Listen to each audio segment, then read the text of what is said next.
Good morning, ladies and gentlemen, and welcome to this New City Agenda event with Professor Steve Keen, entitled What Caused the 2008 Crisis and Will There Be Another One?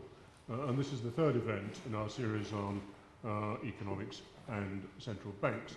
We're now 10 years on from the start of the financial crisis. Indeed, 10 years ago this week, the head of Goldman Sachs' mortgage department made a presentation to the firm's risk committee stating that it was game over for the subprime lenders and that Wall Street was highly vulnerable. But outside a few hedge funds and investment banks, most economists were oblivious.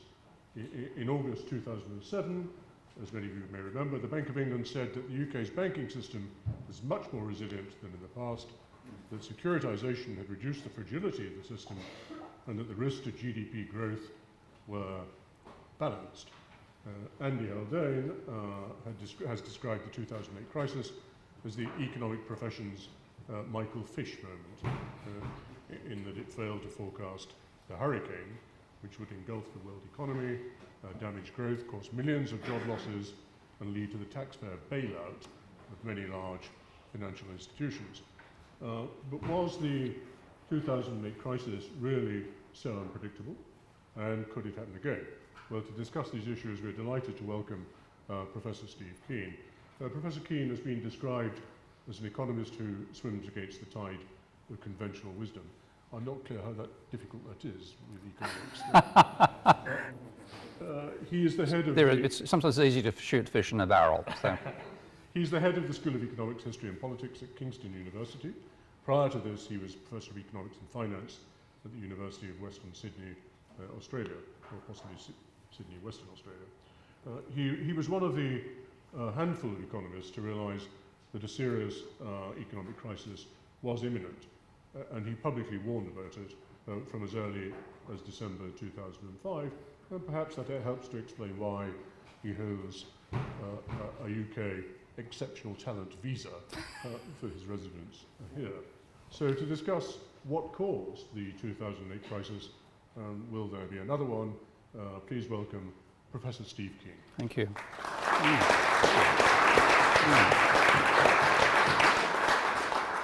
I'm delighted to be here, and so one of the things I've really recognised about English culture since I moved here, pardon me, British culture, I keep on making that mistake, is the extent to which the British are willing to entertain ideas they don't necessarily agree with. So you can have a conversation like this at a venue like the House of Commons, where people have come to hear ideas which are contrarian. And you might not agree with me, but you'll listen, and that is and encourage debate. So there's one remarkable mark in favour of British culture. So. Thank you. My little contribution, as you've noted, is trying to find a way to explain how the financial crisis occurred. I'm trying to actually do two things at once, by the way. The buttons, I've got one button to control what I see and one to control what you see. So if things get out of sequence, that's why. But do look at the handouts I've given you there. And if you look at the conventional reaction to the crisis and the failure to anticipate it, this is a typical statement there from David Miles, who was a member of the Monetary Policy Committee, of course, across the crucial, or the post-crisis period, and said Andy is wrong, and Andy Haldane now, who says there is a crisis in economics, and he says no, there isn't, and his logic for saying that is that any criticism of economics for failing to predict the crisis is like criticising mathematicians for not predicting the successful outcomes in lotto. And that attitude was echoed just recently by a correspondent in an online newspaper. The same sort of argument is extremely common across economics, that it was unpredictable. And I say, well, actually, one sense in which it is, in the same sense indeed, that comets were once unpredictable. Because if you subscribe to the Ptolemaic theory of astronomy, then of course you had the idea that the heavens were perfect and unchanging, that the Earth was where change and decay occurred, which of course raises a little issue, and it occurred to me some years ago, this particular thought, if that's the case, what were comets? What would you call comets in that situation? And the answer was they were meteorological phenomena. They had to be in the atmosphere because they weren't perfect. Okay? They moved across the sky, they didn't come back, etc., etc. So that was the vision you would have got if you were being taught astronomy. And of course, if somebody said you didn't predict the return of Halley's Comet, that can't be predicted, it's just an atmospheric phenomena. And that's the same for the neoclassicals, through the mainstream in economics. They have models which exclude many things, but most importantly, they exclude credit. And if you leave credit out, then of course you can't predict financial crises. Whereas there are non-mainstream economists using credit who did predict that. Anne Pettifor, a local and a good friend. Wynne Godley, who's probably the leading technical developer of arguments in this front. Nuri Rubini, who really used his feeling of history to talk about it. And Dirk Bessemer gives a very good profile there of all the people who did, in fact, see the crisis coming, of course, which includes me. Since you're watching this video, you know that I'm a leading critic of conventional economics and also a developer of a realistic alternative. And now I need your help. After you've watched this video, pop over to Patreon and support my work for as little as $1 a month. Now, the point being made by all these people was that a crisis was inevitable given the trends in credit. And this is Wynne Godley on that point back in 2000, writing in 1999, published in 2000. He said if you look from the end of 1991, private expenditure has exceeded income throughout that whole period. And then if you take the projections that the Congressional Budget Office was making about GDP growth rate, the surpluses they expected at that stage, and talk about what's going to happen to the trade account and see what that means in terms of the private sector, the only way you're going to get continued expansion in the light of those expected trends was if the private sector continues spending more than its income. And then here's the punchline. We do not believe this projection. The economy will not continue to grow. The projected surpluses will not be achieved, private sector spending will not continue to outstrip income, and the growth of private sector indebtedness will not accelerate. When these trends stop, GDP will fall. Okay? Now, where would you have read that? Obviously, the leading journal on the topic, the Italian Review of Economics.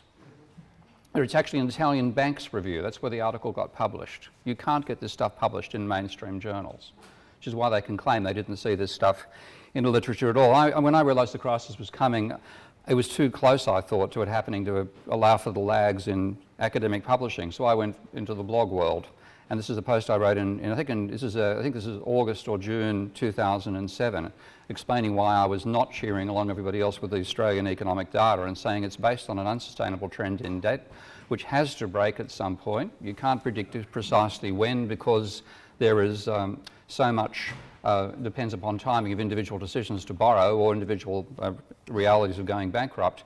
But if with the debt ratio even stabilises, that will be enough to cause a crisis. So that was my type of warning back in May of 2007. Now, throughout this whole thing, you had the mainstream, including people like David Miles, but also Nobel laureate Paul Krugman, ignoring credit, not only before the crisis, but even after it. And intriguingly, there's someone who I quite like, Simon Wren-Lewis. He's a good person. You couldn't get more sincerity amongst these people. They genuinely care about the economy, and there's no way in which they're biased towards the financial sector or anything in their decision. It is just the way they think about the economy. And Simon is trying to understand and explain to his students why the economy has not really been in a recovery. And he said, we've got to stick for ignoring finance, but after the crisis, we've vindicated mainstream macro. This is a claim that Krugman also makes. But he then shows this chart, and that chart has a log chart, so a straight line is exponential growth, of GDP per head, with the break that occurred in 2009, when inexplicably we haven't returned back to trend again. And he goes through a whole set of supposes. What could have happened? Well, suppose that firms and consumers believe the output gap. You all know what that is? Yeah, good. Currently zero when it's not, and they erroneously think there's a change in potential and GDP growth, and suppose that employers price themselves out of jobs or cut their wages, and suppose... Stop supposing and start taking credit seriously. So what I want to show is now I'm going to take that same chart by Simon. I'm graphing on the right-hand side credit as a percentage of GDP. Now I think if you eyeball that chart, you can see that the decline, the break-in trend that Simon is seeing occurred with a break-in trend in the level of credit as a percentage of GDP. Credit I define as the change in private debt on an annual basis. And you might also notice that the ups and downs of the red line compared to the blue sort of correlate to the ups and downs of credit. So let's just do that as well. Oh, by the way, this is the overall point about the slump in credit before, from 1965 until the crisis in England, credit averaged 9.5% of GDP per year. Since the crisis, it's been 2.3%. Okay? That's the level of fall in demand coming out of credit. Now, when you take a look at that same chart, and I now go forward to looking at those deviations, the deviations are in the same direction as a change in credit. Let's now analyse that. I'm going to go on the next chart. What I graph is the deviation between the trend and the actual level of per capita GDP and credit. And that correlation goes back to 1965. Okay? The breakdown is probably because of the impact of QE on asset prices, meaning more credit's going into asset markets now than into the goods market. But that's the trend which is being ignored by people like Simon, as I said, who are very sincere, well-meaning, professional, mainstream economists. But they're failing to see it because they turn a blind eye to credit. And if you look at the logic of the arguments, this is pretty much the summary. Well, assets and liabilities, so blah, blah, blah, frankly. That's all you get. So this is Paul Krugman on the point saying, a debt is money we owe to ourselves. Somebody's asset, another person's liability, blah, blah, blah, we ignore credit. And he goes on saying that rising debt could be a good sign. And he has a two-class model, patient versus impatient people, and then saying maybe the impatient people have got better ideas, so maybe that'll a reason that more debt will mean there'll be better growth because you give money from patient people who don't have good ideas to impatient people who do, and therefore you can ignore credit overall. And then the same thing happening in 2015. So people saying that, yes, okay, debt's risen, and he says debts get there by spending more than they take in, but creditors get there by spending less. So it's like a seesaw. One person goes up, the other goes down, the average height doesn't change. That's the vision they've got. And he then says it doesn't really matter. And of course it's true, the one person's asset is another person's liability. But it's not true that therefore credit doesn't matter. You've got to think a bit more deeply than a superficial dismissal of what you don't want to consider, which is frankly all Krugman ever does. This is the idea that you can ignore credit is only true if banks intermediate between savers and borrowers. It's not true if banks originate loans. And again, one thing I have a lot of time for being in England is the Bank of England. They may have missed the crisis back when it hit, but they've realised that, and there's a lot of really good research being done inside the bank, and they came out very bravely in 2014. I had no idea this article was about to appear. I knew some of the authors. Money creation in the modern economy, which might as well have been an open letter to the economic profession. They could have started with saying, Dear Paul. And they're saying the reality of how money is created is different from the description in some economics textbooks. Some is a code word meaning almost every last one of them. Okay. So rather than banks receiving deposits, bank lending creates deposits, and the central bank does not fix the amount of money in circulation, nor is central bank money multiplied up into more loans and deposits. Okay. So the money multiplier model is false, and banks are not intermediators, they're originators of loans. Now what does that mean for macro? Well, I'm going to give you a little thought experiment here. It's going to make you work a bit hard before your morning coffee, or hopefully after. Imaginally divide the economy into three sectors. You could imagine consumption, investment, speculation. That would be fine, or three individual people also works. And consider three scenarios. One where you can't borrow or lend money at all. One where banks intermediate between savers and borrowers. And one's where banks originate loans. So I want to look at the mathematics of that. I'm going to do a table, and each row shows the spending and the recipients of the spending when people are buying goods and services. And the diagonal therefore shows the spending, the off diagonal shows the income. So if you take a look at this table, what you get with you when you have no borrowing or lending, then each flow of dollars per year from one sector to another is shown by lowercase letters. So I have sector A, sector 1 spending A dollars per year in sector 2 and B dollars per year in sector 3. And the same for sector 2 and sector 3. So if you add up all those amounts of money and take the negative, because that's the negative showing money going out of their bank accounts, that's aggregate expenditure. A plus B plus C plus D plus E plus F. And you add up the off-diagonal elements, that's aggregate income, they're necessarily the same. That's the idea about the identity of aggregate expenditure and aggregate income.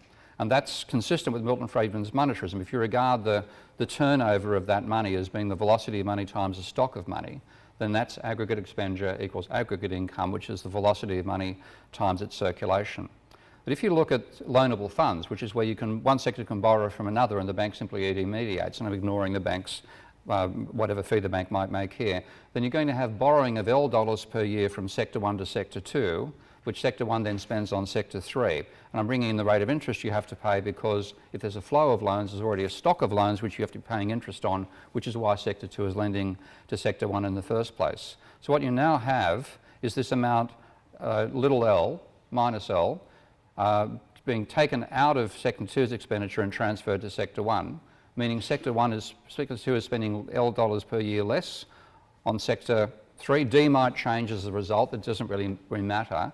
But what you get when you add up those columns, or the diagonal, you find the L's cancel, but you are still left with the interest payments. So gross financial transactions are part of aggregate expenditure, and you work up the OS diagonal, you find they're also part of aggregate income. So even at that level, there's a small role turning up for the finance sector in aggregate expenditure.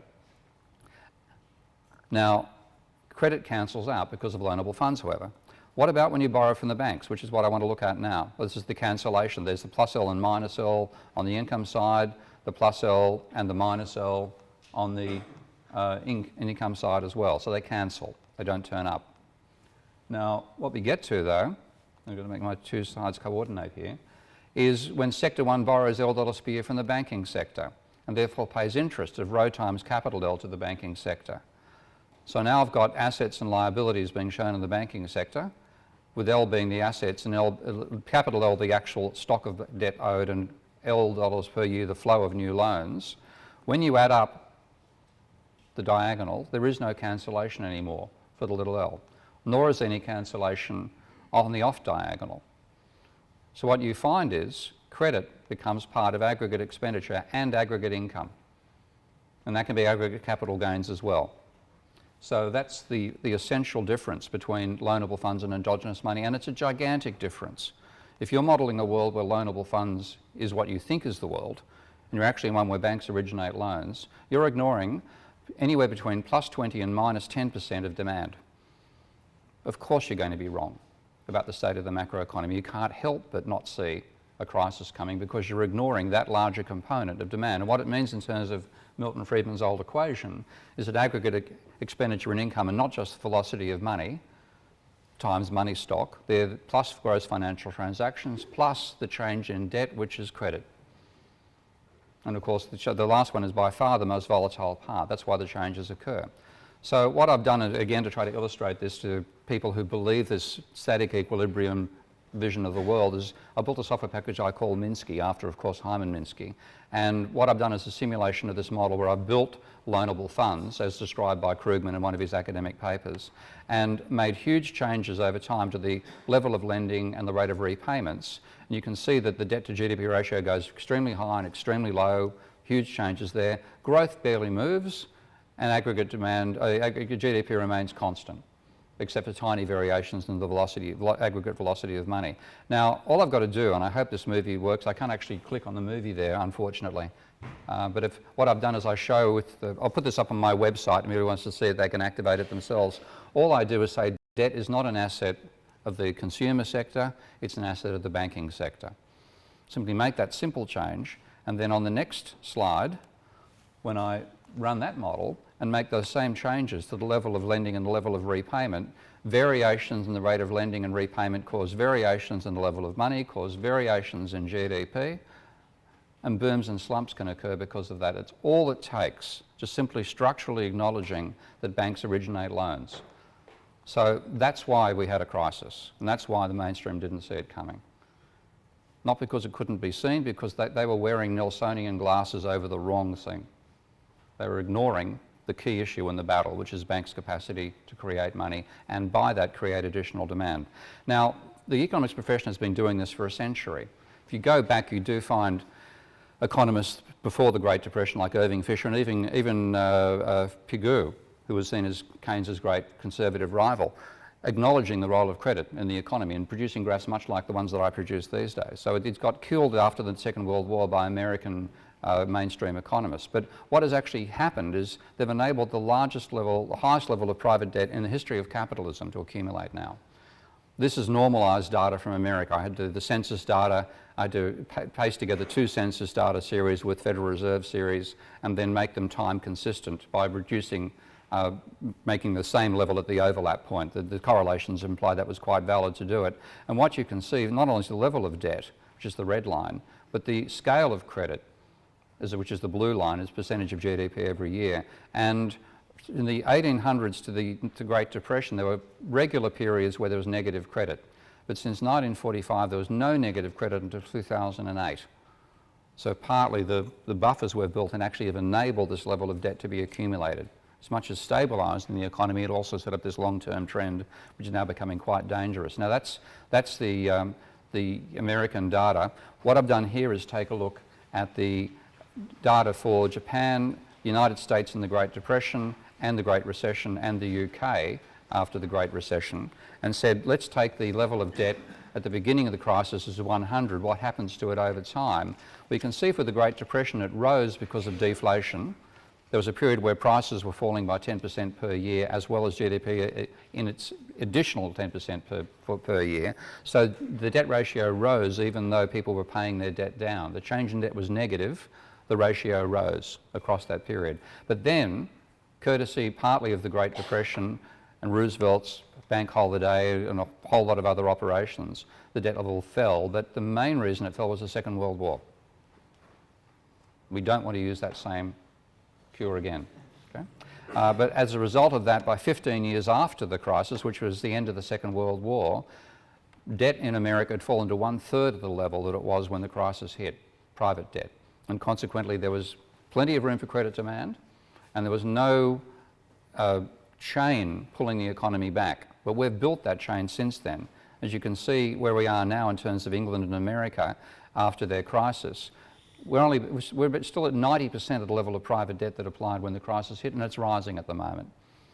Okay? We haven't got rid of the dead weight of debt we accumulated during the previous Burman crash. So, and when you get a crash, because both of the level of debt compared to GDP and how fast it's growing, and this is complicated for people to get their heads around. So I've done a little numerical example here because I define aggregate demand and aggregate income plus capital gains in the economy as being equivalent to the turnover of existing money plus credit. And if you take an example where there's a low level of debt, imagine that I'll call it GDP because most of the money created by banks is used to finance asset speculation rather than buy goods and services. 15% of it turns up in GDP. So if I call it GDP, I'm not doing too much double counting. Let's say GDP is initially $1 trillion a year, and it's growing at 10% per annum. That's just quite realistic figures in nominal terms. And private debt is 50% of GDP, therefore 500 billion, and growing at 20% per year. Again, quite realistic ranges. That means credit that year is $100 billion. So total demand is 1.1 trillion. And the next year, imagine the growth of GDP continues at the same rate, so that's $1.1 trillion of its own. The growth of debt slows down to the same rate as growth as the economy, so they get a stabilisation in the ratio. That means that credit that year is 60 billion, which is 10% of $600 billion, and total demand is 1.16 trillion, which is 60 billion higher than the year before. So you have a slowdown in the rate of growth of demand, but no total slowdown in demand itself. On the other hand, if you look at where we are now, where same level of GDP, same rate of growth, but a debt ratio of 200%, which is the range that most developed countries are in these days, then your credit that year at 20% of 2 billion is $400 billion. Your total demand is 1.4 trillion. Next year, if the GDP grows, again 1.1 trillion. But if growth of debt slows to 10% per annum, that is 10% of 2.4 trillion, which is 240 billion. You add them together, you get 1.34 trillion as a total. That is 60 billion lower than the year before. So that's why it's both the level of debt and the rate of change that matter, the two together, define why you get a crisis to begin with and why you have a slump afterwards. So I'm going to use now the change in debt plus credit as a rough guide to the level of demand and then say, can we see financial crises coming? And if you take a look at that combination of turnover of existing debt, which is money which is existing stable and can never go, which is relatively stable and certainly can't go negative, to credit, which is highly volatile and can go negative and is mainly used to buy assets, then you can proxy that with GDP plus credit. And this is the sort of relationship you get. If you look at the United States, you see that from 1950 through to 2009 or 2008, no period of negative credit. And then when the crisis began, when that rate of credit debt started to slow down. I'm using the NBER's definition of the crisis, which has nothing to do with credit, but the point at which the NBER decides the crisis began is when the rate of growth of credit began to slow down. Same thing applies to when you then look at credit and say, well, how does it correlate with economic variables? This is the correlation of credit with employment in America, a 0.76 correlation. Even higher when I look at the unemployment data, but I don't trust America's unemployment data anymore. Now, again, if you look at things like the housing prices, it's often hard to make any sense out of that chart. If you just look at that chart of the house price index versus mortgage debt as percentage of GDP, there appears sometimes correlation, sometimes not. So you've got to look a bit deeper than that. And when you look at the change in mortgage credit, which is new mortgages are what buy houses. Okay? So that's change in mortgage debt. So change in new mortgages is by far the dominant determinant of change in house prices. And the correlation here for America between change in mortgage credit and change in house prices is 0.82. You don't get a much better correlation than that in economic data. What about the UK? Well, your pattern here is more volatile. This is looking at credit in England. There were a few periods of negative credit, only very short. You can see that your big downturn that occurred in the 1990s was with a big slump in credit growth. But again, the crisis began for England when the rate of growth of credit slowed down dramatically. And if you look at the correlations again for the employment, they are also quite strong. But the most remarkable thing I think about the English data is this chart. This is using Bank of England data, so I hadn't to do any scaling here. And they did this research to backdate private debt levels after the crisis in this wonderful paper, What Can We Learn from 300 Years of Financial Data? And I really did not expect to see a chart like this. I expected to see something like the American pattern, where there's always a trend for credit to rise. But no, from 1880 until 1980, there was no trend in British private debt. It never exceeded 75% of GDP. But then, shortly after Margaret Thatcher was elected, when you went for the Big Bang, it went from 60% of GDP to virtually 200% in a 30-year period. That's where the apparent prosperity of England has come from, as your manufacturing sector has declined. It can't continue now that you're in a period of falling debt. And if you look at the period from 1880 to 1945, credit was actually quite low, only 1.3% of GDP every year. From 45 to 1980, 5.1%. So it was starting to rise before Thatcher came to power and before deregulation took over the British mindset. From 1980 to the Great Recession, it was 11%. Since then, been 2.3%. So that's where the crisis has come from. That's why you continue to be in a period of low growth. This is the employment versus credit correlation for England. Again, not as strong as America, but still quite strong. Again, if you take a look at the housing prices, you find data like this. Again, it looks a bit like the American aggregate data. When you dive in and look at the change of credit and the change in house prices, the same basic correlation turns up again. And there's room for rising house prices still in England because you've now got accelerating mortgage debt once more and you have delevered a bit. So I can't say the bubble is over here. It's certainly going to end in Australia and Canada sometime soon. So I don't think you're going to have a crisis in England, because to have a crisis you've got to have a high level of private debt and a high level of credit.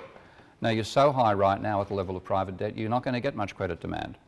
So there isn't a lot, you haven't got a high cliff from which to fall. So what I see England and America and Japan being in is permanent stagnation, because with excessive private debt, which they all have, and they're all stabilising now between 150 and 180% of GDP, with that high level of debt to begin with, you're never going to get a particularly high level of credit demand afterwards.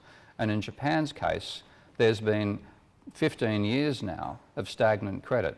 The Japanese data should have warned us about this. If economists were looking at credit, we would have seen this back in 1990. You can see that Japan's level of credit demand when their crisis began in 1990 was almost 28% of GDP. Fell to as low as minus 14%, and it's been effectively negative for the whole post-crisis period, which is why Japanese firms have stopped innovating. They're not getting the finance to do the innovation anymore. So that's boring. No crisis here. Why did you bother coming?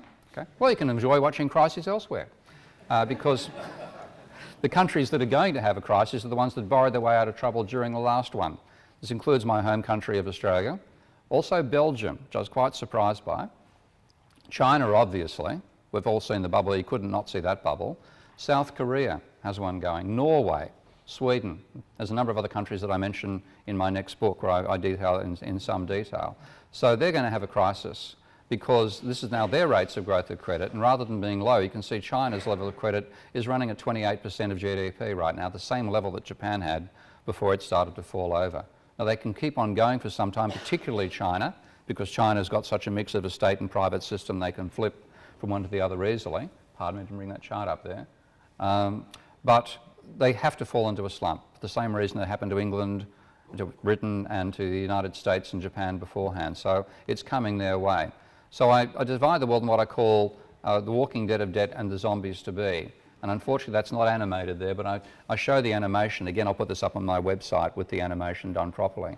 And what you can see is that all the countries began in the zero credit and 0 to 50% of GDP debt levels back in the 1960s. And we've all bubbled our way towards the left-hand side of that rectangle where danger strikes, which is when you've got more than 150% of GDP as your private debt ratio, risen up and then collapsed in terms of having too much credit. And the countries that avoided the crisis last time are getting themselves ready for it again. So that's what we've been through. Could economics have warned us? Frankly, it could.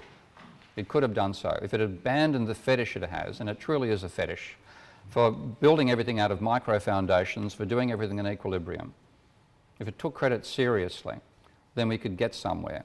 And unfortunately, even after the crisis, they're still going back to believing they've got to adjust the spheres, adjust the epicycles to get the model to fit the data. This is Olivia Blanchard, who again is a very decent person. Olivia actually has been corresponding with me on Twitter occasionally. And Olivia, I used to criticise him for being part of the IMF, who had encouraged the austerity programs in Greece. But just a few weeks ago, a memo he wrote internally in the IMF saying this is bound to fail, going to cause enormous privation in Greece, shouldn't be gone ahead with, that was leaked. So much more respect for Olivia after that. I had it for him for his integrity, but he had the guts to challenge the IMF and try to stop it happening. So anyway, but Olivia, again, still can't think of any way to go apart from building DSG models with micro foundations. But the reality is, and this is, science has learnt this a long time ago, you model totally differently at the aggregate level than you do at the individual. You cannot derive macro from micro. If you could also derive biology from chemistry, in which case a typical biology exam was, please take these chemicals and create life. Okay. So I'm going to take three macroeconomic definitions, the employment rate, the wages share of GDP, and the private debt to GDP ratio, and simply differentiate them with respect to time. It's simple mathematics, very simple indeed. And I get three truisms out of that. The employment rate will rise if economic growth exceeds the sum of population and labour productivity growth. The wages share of output will rise if wage rises exceed the growth in labour productivity, and the debt ratio will rise if the rate of growth of debt exceeds the rate of growth of GDP. Now, they're absolute truisms, so I turn them into a model by simply taking incredibly simple definitions of relationships, because the structure of the model tells you more in many ways than having a just precise definition of how the individual entities behave. And when I put that together, I get a model that behaves like this. What I've got is a series of cycles that appear to be declining and then expand. That's a simple version of it there.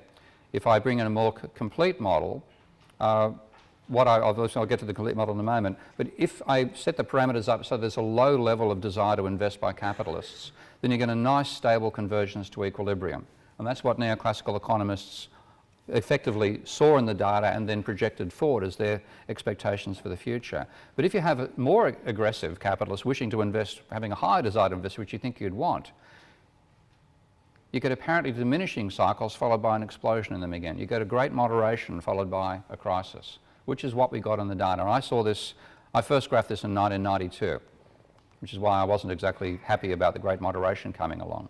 And when I modelled at a more complete level, again, this is to do a simulation that I can't actually control here, so I'll jump over that particular slide, but I'll put it up on my website more properly later. With a more complicated model with prices, I get very much like the type of dynamics we actually saw. I don't have a government sector inside here that can stop the downturn, and I don't have bankruptcy either, which can stop the accumulation of debt. But the basic dynamic you see is there. What looks like a moderating system suddenly collapses. And that's a typical thing in a complex system. by thinking we live in a simple system, we're ignoring these types of breakdowns that can actually occur. And the funny thing is, funny in one sense, the last people to know capitalism is coming to an end in this debt crisis are capitalists. Because what's happening is the declining amount of money they're paying to the workers is neatly offset by a rising amount they're paying to bankers, and their income stabilises before finally the exponential accumulation of debt overwhelms workers accepting lower wages, and the system collapses. Bankers take over everything and the system falls apart. Now we stopped that with government spending. Rather than that being caused by government spending, government spending stopped that decline. But that's the inherent tendency that a free market capitalist system has if it doesn't control its finance beast properly, and we certainly haven't done that. So if I now look at where the world stands, I've got a chart like this that shows the problem areas in the global economy. Again, it's a bit too small to read from where, if you're looking at my slide, but I've got the illustration there. I've got my two slides out of sequence here, pardon me. But if you take a look on those dots, you'll see countries that are, in my opinion, susceptible to a crisis because of the level of debt they've got. Hong Kong, China, Canada, Australia, Korea, Sweden, Norway, Belgium, and maybe Singapore, Malaysia and Thailand. Though Singapore seems to be moving in the opposite direction right now. Whereas the United States and the United Kingdom have turned Japanese, and they're going to stay in permanent contraction. Again, if I have a new way of analysing and displaying multi-dimensional data. Unfortunately, I can't demonstrate that because I don't have the control to the screen here, but I'll bring that'll be again up on my website soon. So this is the world we're in. We need to change how we think about economics before we'll ever know how to manage the economy. And I want students to learn system dynamics, non-equilibrium methods. The classical economists, who with many mistakes still had a better handle on capitalism than the neoclassicals have ever had. And unfortunately, that is being challenged by changes to the education system. I was very proud of the House of Lords a couple of days ago for turning down the teaching evaluation framework, but attempts to marketise first-year education are destroying the universities that enable non-orthodox people like me to teach and research. So I want that. I'm delighted to see the Lords has slowed that down, but I'm afraid the marketisation has taken away the foundation that lets me do the sort of work I want to do. Now, I've got a new book coming out. Actually, this is my first. Might as well grab it and show. First physical copy. Can we avoid another financial crisis? It's not one word long. It's got 25,000 words. There is one word summary. There's one word answer. One word answer. Explaining why the crisis occurred and why another round is coming and so on. And that's now available for pre-sales as well, I'm pleased to say, with Amazon. But I've now, because of the whole changes to the education system, my university is losing its student intake. They're all being stolen by the leading, the main universities. So I've actually opened an appeal on Patreon to see if I can get crowdfunding, because what I've really become is a public intellectual. And unfortunately, the universities are no longer the place that enables people to build innovative research in economics, and we desperately need it. So I'd appreciate some backing here as well. Thank you very much.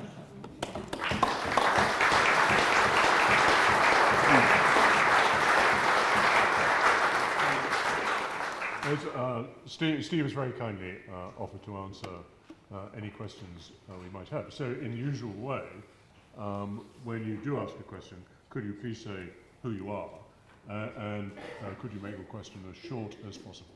Can we start with Lord Hamilton? Archie Hamilton has thoughts. Can you tell us what the influence of central banks printing money on all this process? Okay. The ECB is still heavily addicted, and the Governor of the Bank of England persuaded himself that Brexit was a reason to go back to printing even more money than he'd done already. Should this be stopped? Is it achieving anything? And what influence is it? Okay, QE is not printing money. QE is putting reserves in the hands of banks, and reserves are like, the analogy I make is the reserves are like the oil in a car, the lubricating oil, and money is like the petrol. So what they've been doing is putting lots of lubricating oil into the engine. However, that does get through to the system when you're buying bonds off the pension funds and superannuation firms and insurance companies. That turns up as money that circulates in the financial sector, and a small amount of that dribbles into the real economy. But you're getting about when my little calculations implies you're getting about 20 pence in the pound, what you're putting in that way. If you instead did what was called QE for the people, you'd get two pound for the pound. So it should be doing what we call printing money, but it's not. It's putting it into reserves. And this again is one of the areas in which the research staff of the bank are ahead of the policy staff. And I think it's also the fact that it's easy for the bank to operate with other financial institutions, as it's always done. It would be a huge step for the bank to make a direct deposit into individuals' bank accounts. But to give you an idea of the scale, I've worked out and I've done the submission to the parliamentary inquiry. Again, I'm delighted to see that inquiries occurring. To that parliamentary inquiry saying that the impact of QE, which cost about £200 billion in the first year, could have been met by £25 billion of money done by people's QE. And the amount would have been of the order of £850 per taxpayer. We have a question over there. Yes. Yes. My question is...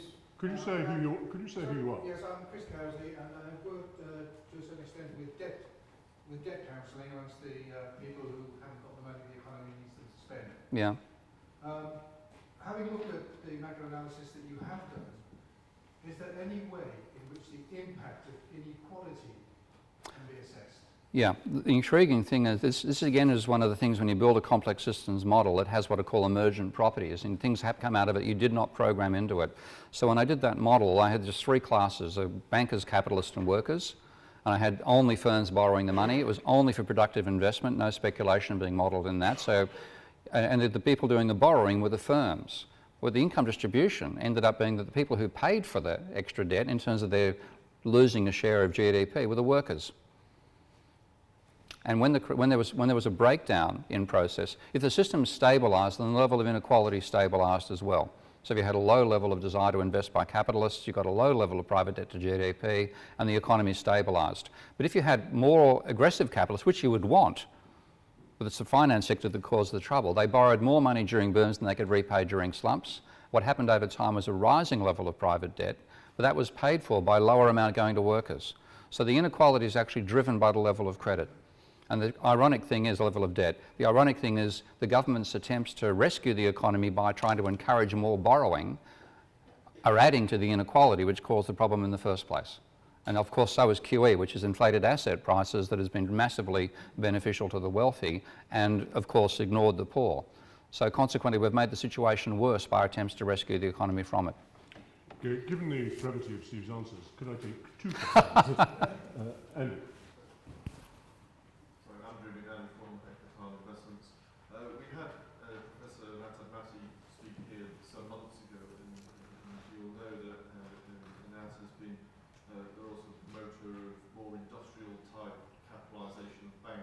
Equity ratios of 30% as opposed to the 2, 3, 4% that we see in banks today. In your economic model, or given your economic model, how would you advise the banks capitalise themselves and how they structure the balance sheet? Yeah, I mean, yeah, sorry. Can we take one more question? Yeah. Yes, who's that? Donald Beale, University of London retired. Microphone. Donald Beale, University of London retired. I think you're the economist that understands the financial system best. Do you have any thoughts on what's inside the debt? And if you look inside the debt, you find that some of it is for productive investment, which generates wealth and is used to repay the debt and the interest on it. Other parts of the debt are fueling excessive consumption and financial engineering, rising stock market prices above their true value. Do you have any thoughts on what policies might steer future borrowing towards productive investment and away from the bad side? Yeah.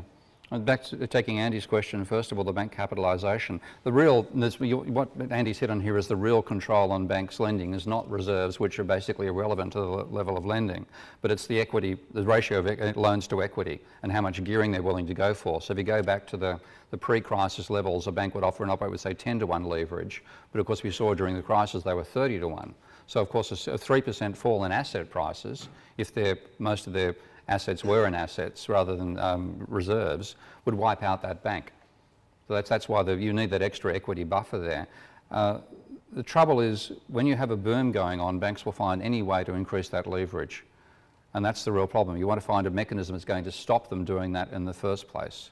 So I don't think equity rules themselves will do it enough. If you have them strictly enforced, the banks will create off-balance sheet entities and provide the loans through that way. The credit organisations will spring up and they'll find ways around it. loans will be securitized, taken off the asset books and so on. So there's all sorts of ways that banks can maneuver past this. And I've had plenty of bank employees tell me that they go to meetings with the Bank of England, and as they're hearing what the new policies are going to be and getting their feedback, their minds are ticking over saying, okay, how can we evade this regulation? That's what they're actually paid to do. Okay? So I think it comes down to the other question about the productive uses of those assets, and I think we need rules which link the level of lending to the level of income that is expected from the assets which are being purchased. So I have a simple rule I call the PIL. Used to be something students got the joke of, they don't get it anymore. Property income limited leverage. And the idea is that rather than limiting a loan on the supposed income of the borrowers, limit the loan as well on the income earning potential of the asset being purchased, and put a maximum of, say, like my usual number just for illustration is 10. So therefore the maximum amount of money you can get to buy a property would be 10 times what it can be rented for on an annual basis. Now, taking where I live, that'd mean the maximum people could borrow to buy my little flat, rented flat in Waterloo over there, would be £180,000 because it earns £18,000 a year. And if you had that control, you wouldn't get the level of leverage, and it would also mean that the public wouldn't have an interest in competing with each other to get higher level of leverage to win battles over buying particular properties. So limits like that I think we need, which we can enforce, and we can hand it over to judges rather than regulators to say whether the banks have actually obeyed them. But I also think we need the sort of stuff that Andy's actually working on, which is the idea of creating money by having other forms of asset apart from debt, having equity as the basis for lending. In fact, blending venture capital with lending, because we need banks to innovate. We need them to do productive lending. In fact, what they don't do that anymore. They lend for speculation. So if you look at the breakdown, about 85% of the money is used to buy assets, pre-existing assets. Only 15% goes to either consumption or investment. Now, we need it to be 70% investment and 30% consumption, because there is a role for consumption borrowing. Okay?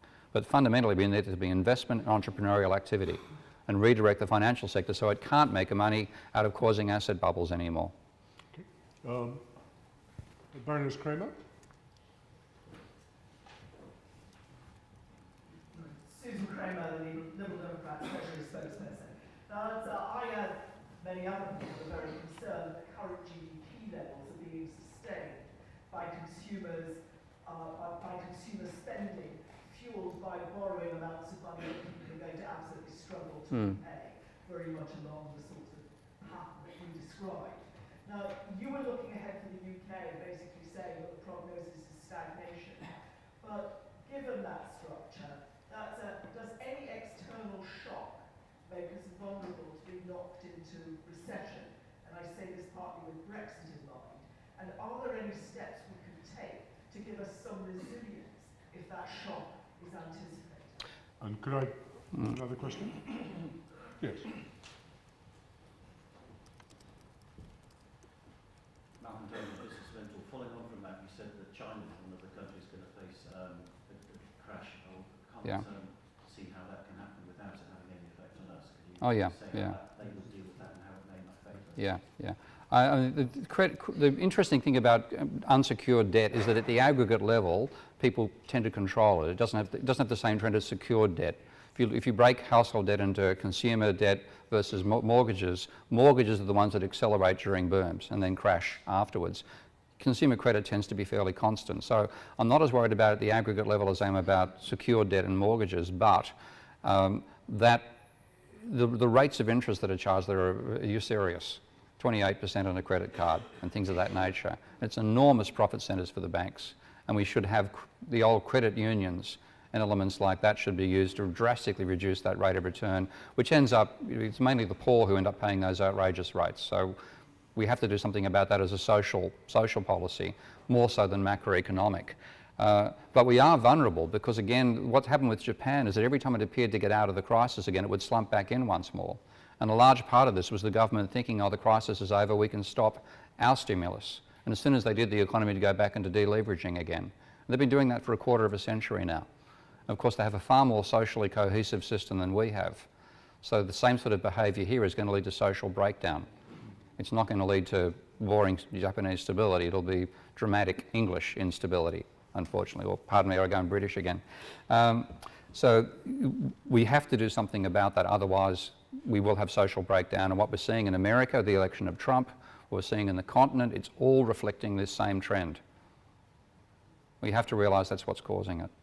In China, of course, China is going to affect us. So because demand is at the global level is the turnover of existing money plus credit, if a major source of credit demand stops being that, then the aggregate level of demand for the entire economy falls as well.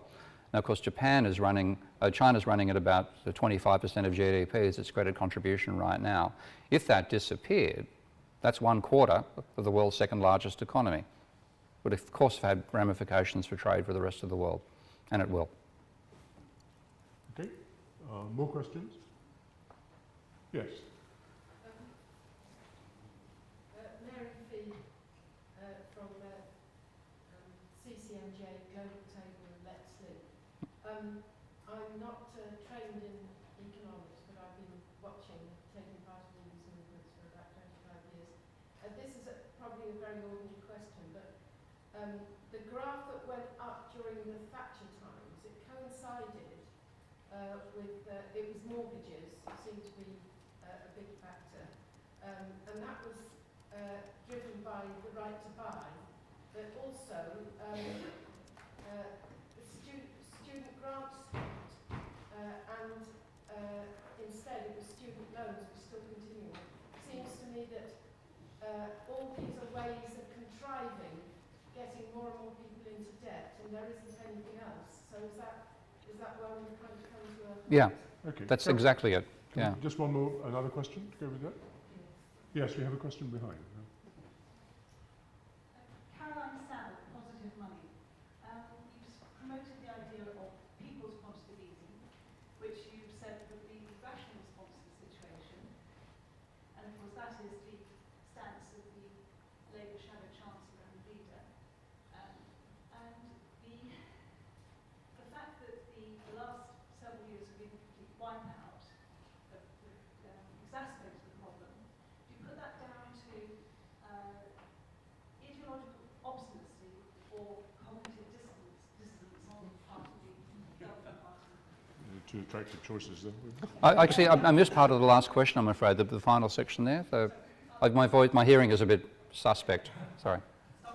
Yeah. Do you put down the austerity programme followed by the Tories in the last several years, which have been a complete waste of time, waste of... Yeah, a total waste of time, a negative. Down to cognitive dissonance on their part or ideological obstinacy?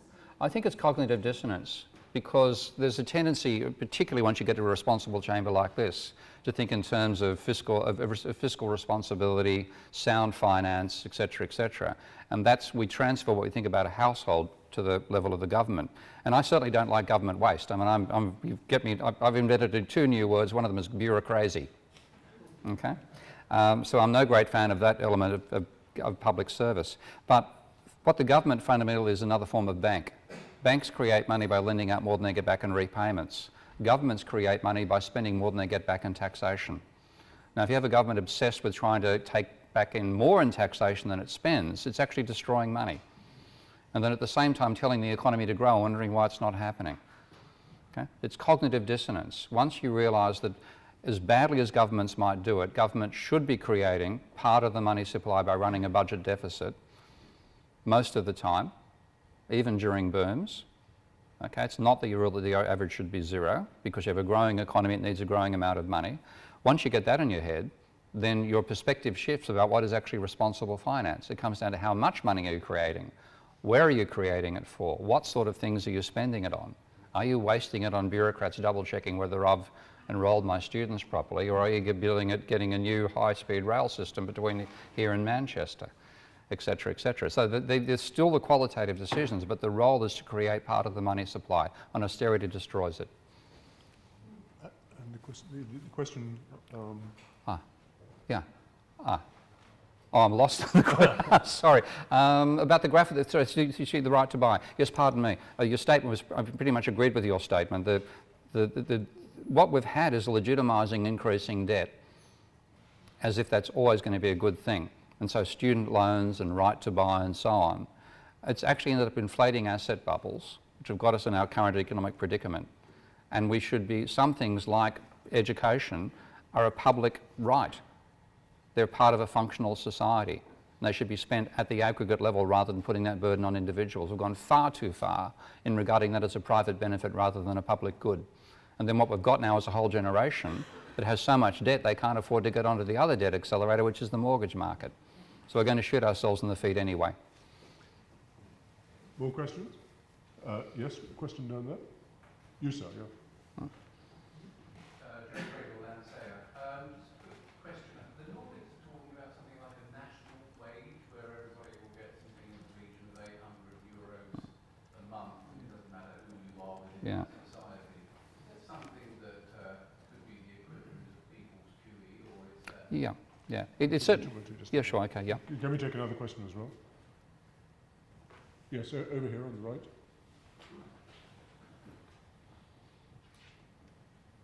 Hello, Ben Trainer, do you recognize me?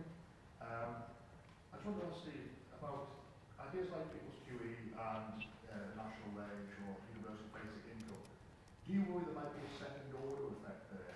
And I'm thinking specifically of incentives throughout society. If people are getting something for nothing, is that potentially going to have a knock-on effect? Okay.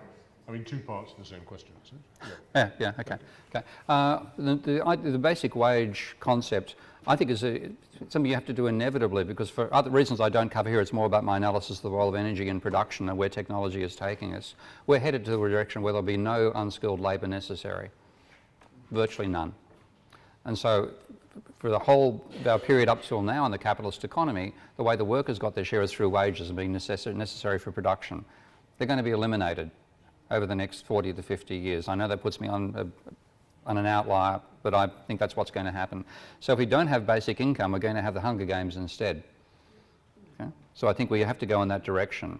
And also, yes, basic income is another form of QE, so it can stabilise things. What that'll do to people's behaviour does matter.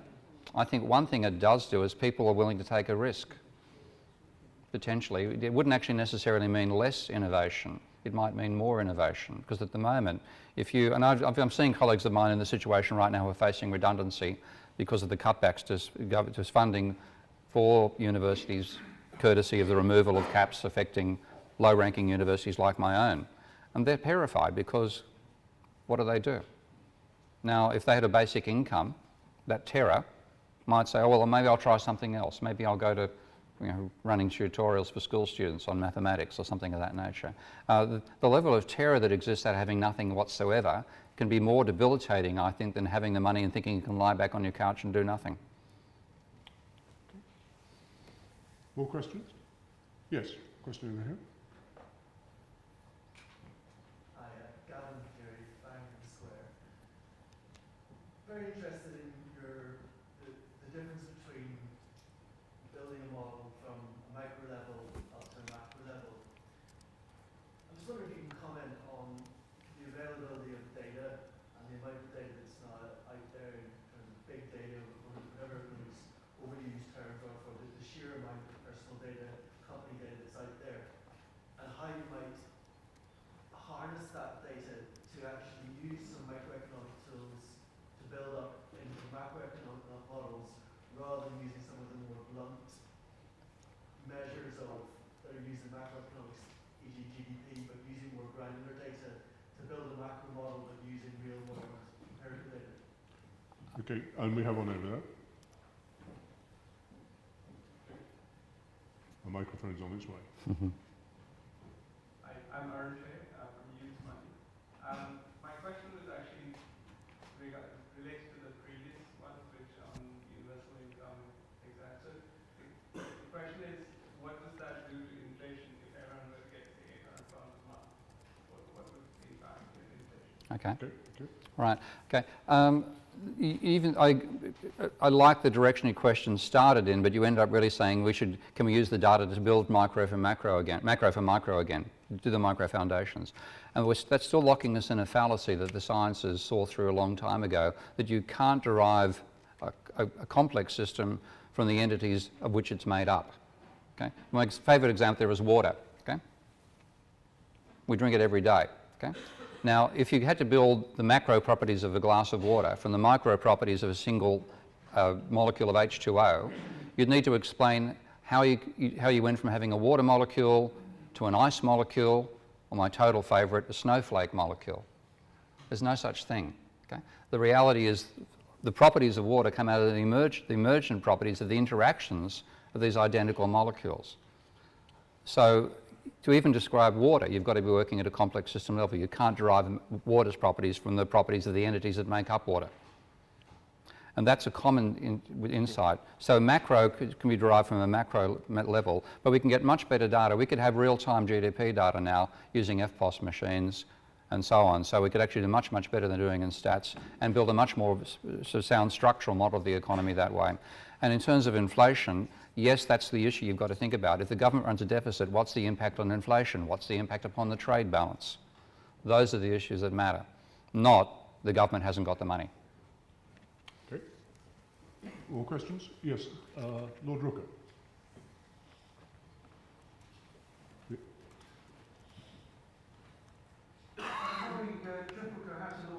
A lot of this has been above my pay grade.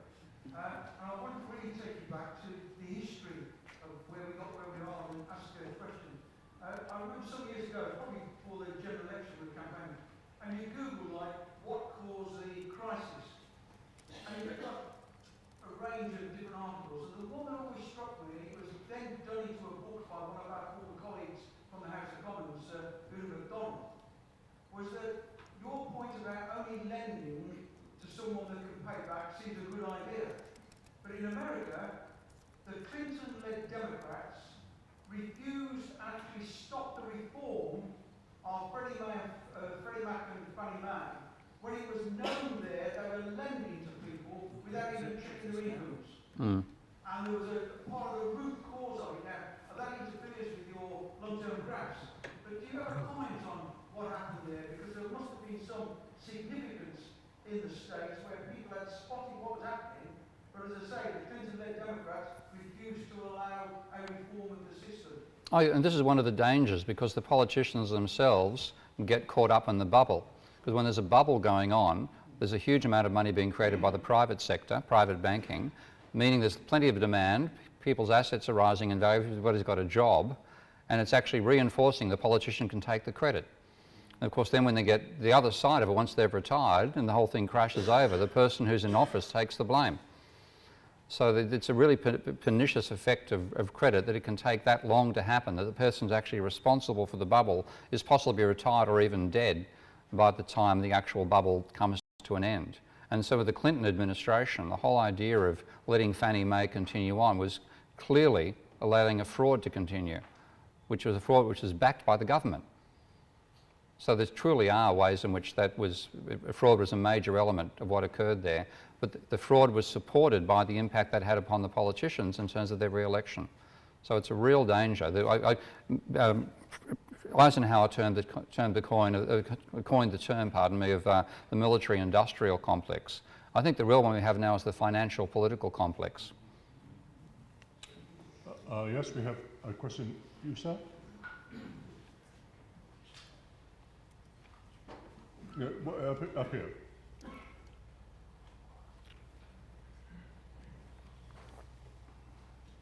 Kevin Bowman from Prudential. Is it possible for any of these countries that you've identified as having a potential debt crisis in the next few years to avoid that debt crisis, given you've identified it? If so, what would they need to do? Yeah, good question. They can, because what you've got is a credit crisis which is going to be manifest in a collapse of credit demand. Now, you can balance that in two ways. The government can spend up, which is one reason why the crisis this time round was far smaller than the Great Depression, because even though we talk about the New Deal and things like that, back in the stage when the New Deal occurred, the government was about 1/5 the size it is today as a percentage of GDP in America. So even though the New Deal, as big as it was 1/3 the size of the Obama stimulus. That's why we had a much smaller slump this time around than the last time. But that has its own problems. Okay? And what we could also do is use the government's money creation capacity in what I call a modern debt jubilee, to give money on a per capita basis across the economy, but require anybody who's got debt to pay their debt down. And what that would mean is people in debt would have less debt, You'd also deflate asset prices, which is vital in the aftermath. But people with no debt will get a bonus that they could spend. Now, you'd have to calibrate how big that was, obviously. You'd have to trial it. I wouldn't do it in one big lump sum. But that's a way of using a government's money creation capacity to cancel credit money and replace it with fiat money and maintain the demand across that period. You're still going to have, as you saw in Ireland, you know, far too many houses being built, malinvestment and things like that, but you're not going to have a credit crunch. So you could have prevented, but of course that goes against the cognitive dissonance issue we spoke about earlier. It won't get done, and they'll fall into a credit crunch, and then they'll do the government response in the aftermath, and then it'll all be a debate over whether the government's, you know, hocking our future, and it'll end up being in paralysis once more. Okay. Could I, yes, question here. Yeah, Anthony, my life in the Labour Land campaign. One of the key parameters in your model is private debt. Yeah?